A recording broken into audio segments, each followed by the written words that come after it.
In this video, we will go over the difference between an ionic compound and a covalent compound. So a compound is just some combination of two or more elements, and they can be ionic or covalent in nature. The first thing we want to mention is a covalent compound is basically between two nonmetals. So nonmetals are to the right of this stairwell, and colored in red are the metalloids. So they're really basically not metals and not nonmetals. They share dual properties of both.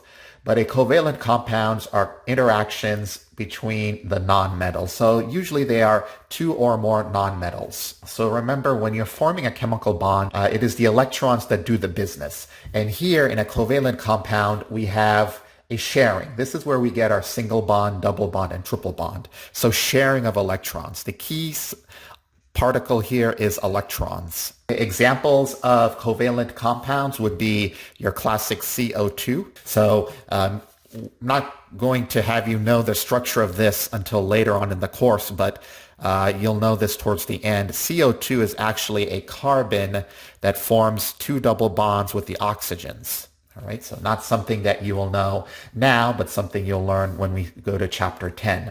But you notice here we have a double bond. All right, it could also be a single bond. It could also be triple bonds. Let me give you an example of something that's a triple bond, and that is N2 gas. Okay, most of these compounds are gaseous that are covalent, but not all. Here we have nitrogen forming a triple bond with another nitrogen.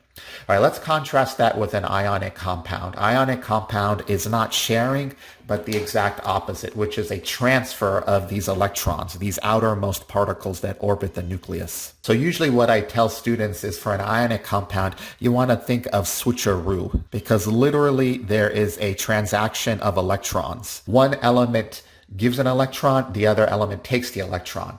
Well, an ionic compound is not between two nonmetals, two or more nonmetals. It's between a metal and a nonmetal. That is to say, the metal will give the electron and the nonmetal over here will take the electron. So this is a metal plus a nonmetal. Forget about this stairwell for a moment, which are the metalloids. The metals are going to be to the left of this, so pointing this way, and the nonmetals are going to be the other end, pointing to the right. Shown inside this blue box are the transition metals. Now be aware, some textbooks also include this. Here it's group 2b, according to this version of the periodic table. Some textbooks also call this a part of the transition metals. Some textbooks do not, so it depends.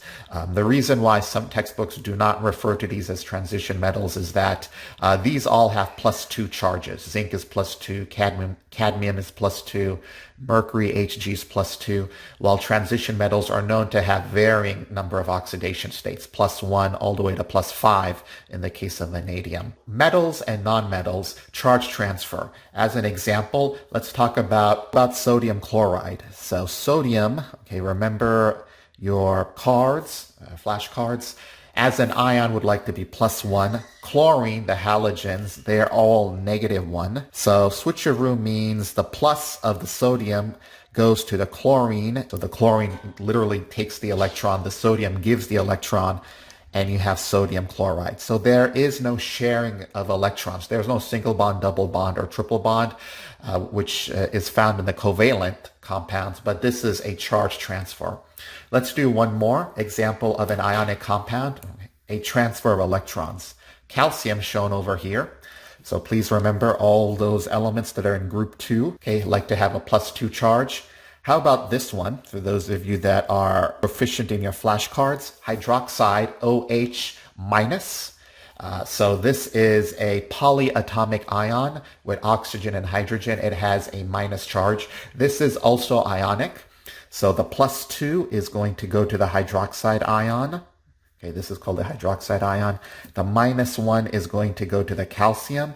And calcium hydroxide is the name of this. Its formula is Ca. Now that OH as one entire entity, as one entire unit, takes the two electrons, and calcium hydroxide has the formula of Ca parentheses OH, close those parentheses 2. Sodium chloride, straight 1-to-1 single electron transfer. Sodium chloride is NaCl. So transfer of electrons is ionic. Sharing of electrons is covalent.